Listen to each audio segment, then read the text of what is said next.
Donc, je suis Catherine Gresset, je travaille sur le pôle adulte de la Fondation Pluriel. Donc, ça représente à peu près une trentaine d'établissements et services avec à peu près 600 ETP et puis 1700 adultes accompagnés pour une partie en milieu ouvert et puis l'autre partie en fait en hébergement. Et donc, moi, j'ai suivi la session Start en 2023.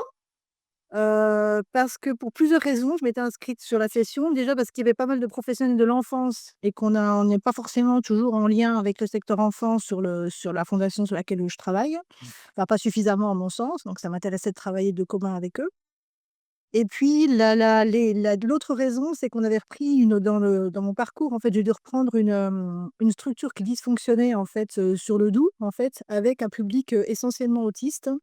Ce qui était pas du tout, l'habitude sur le pôle sur lequel je travaille. On a plus l'habitude de mixer les publics, pas forcément de faire des structures uniquement en fonction du type de troubles ou de pathologie.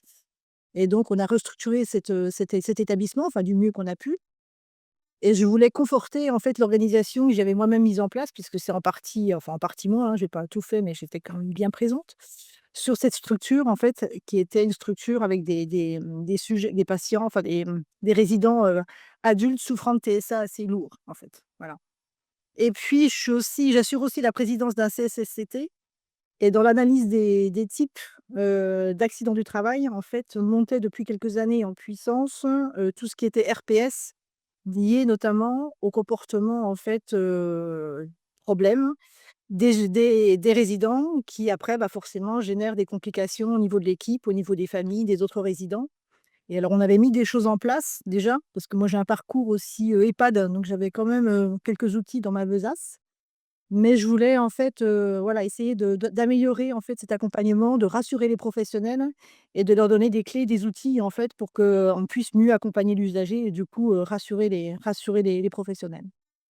Donc j'ai été, assez enthousiaste, ouais, suite à la formation parce que du coup ça m'a confortée dans ce que j'avais mis en place en fait sur cette maison d'accueil sur cet établissement. Et puis surtout, j'ai voulu, bah, je rebondis sur ce qu'a dit la dernière intervenante, mettre une méthodologie en place pour que, en fait, cette formation reste pas, comme souvent, très intéressante intellectuellement, mais après, qu'est-ce qu'on en fait une fois qu'on est revenu, en fait, «à la maison» entre guillemets, quoi. Donc nous, on a fait le choix sur le pôle de faire 2 choses. Enfin, il y en a une qui s'est imposée à nous, enfin qui s'est imposée à moi plutôt, mais là, il y en a une qui était réfléchie et pensée. C'était d'abord de faire une sensibilisation à tous les cadres, hiérarchiques du pôle, donc une trentaine de personnes environ, pour justement commencer à transmettre l'idée qu'il fallait changer les pratiques professionnelles, hein, réfléchir un petit peu autrement à l'accompagnement de l'usager, intégrer beaucoup plus la famille que ce qu'on a pu le faire jusqu'à maintenant dans la prise en charge et l'accompagnement et puis, se dire qu'on a des possibilités en interne, en fait et qu'il fallait pas nécessairement avoir automatiquement une blouse blanche sur le dos pour régler les problèmes. Voilà, donc c'était un peu le discours que j'ai voulu passer. Donc en fait, on a en fait, insisté beaucoup sur la communication alternative améliorée, sur la gestion des comportements problèmes, sur la douleur et puis sur des outils d'évaluation que j'avais en fait, travaillés en amont avec des personnes qui s'y connaissaient beaucoup mieux que moi, pour qu'ils soient simples d'utilisation et que ça nécessite pas, 3 journées d'apprentissage en fait, avec des recyclages et cetera. Voilà.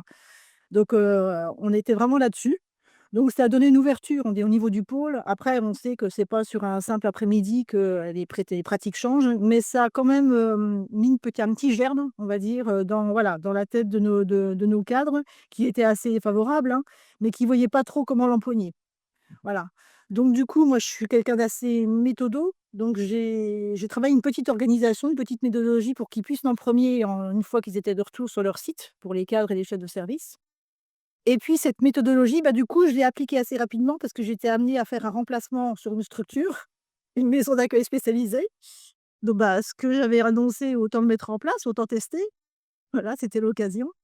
Et alors j'ai été beaucoup aidée, en fait, en la matière, parce que moi, j'avais vraiment cette envie-là, parce qu'on accompagne c'est un public, pardon, de polyhandicapés, en fait, avec des troubles du neurodéveloppement associés, avec des pathologies, en fait, assez, complexes.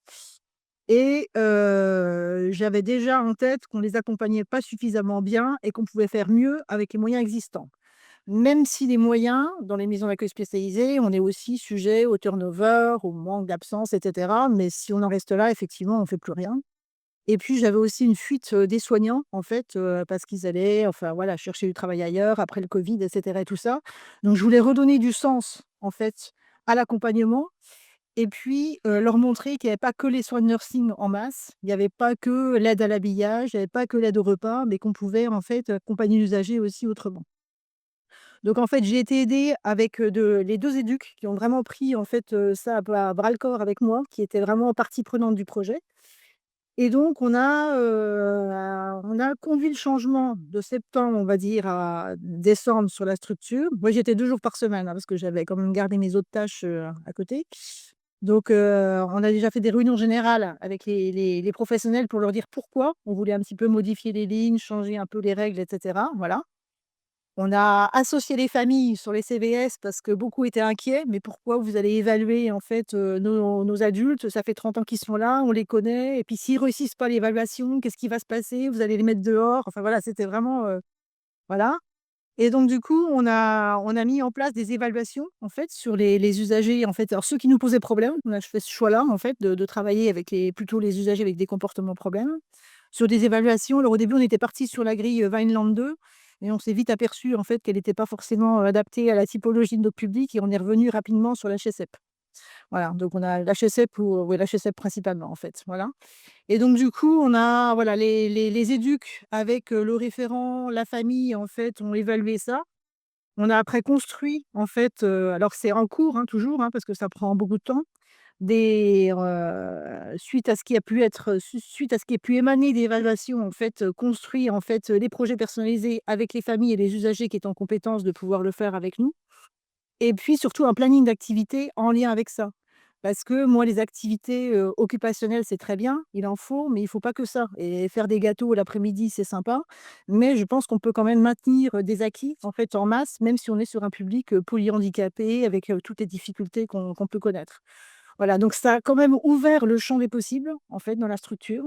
Ça a redonné les soignants, pour la première fois, ne nous ont pas dit: «On va pas avoir le temps, on sait pas faire» et cetera et tout ça. Ils étaient vraiment, en fait, en accord avec nous. Par contre, l'expérience a montré qu'il faut vraiment les accompagner sur la mise en place des activités parce que là, on sort du faire, on sort du soin, on sort de «l'accompagnement» entre guillemets, enfin voilà, physique, si je peux dire comme ça. On est sur de l'activité et là, il a vraiment, vraiment fallu les accompagner parce qu'ils pensaient pas savoir faire, pas enfin voilà, ils avaient peur en fait. C'était aussi simple que ça.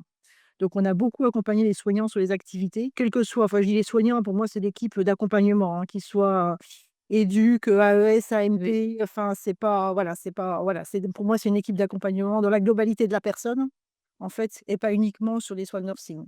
Donc ça a vraiment pour moi ça, il y a plusieurs soignants qui voulaient partir en fait, avant et qui sont restés. Alors je faut pas rêver, hein, je sais pas s'ils resteront, 10 ans avec nous, hein, mais en tout cas, ils se sont dit: «Tiens, il y a quelque chose qui se passe, on va peut-être, voilà, on va peut-être, retarder le départ, la démission et cetera». Voilà et ça a redonné un dynamisme sur la structure. Alors tout n'est pas terminé, ça prendra c'est un vrai changement de pratique, ça prendra des années, mais ce sont des structures sur le pôle qui étaient vraiment en retard sur beaucoup de choses et qui maintenant, pour les 2 masses, sont plutôt en avance, je dirais, par rapport aux autres. Donc moi, ça me fait plaisir.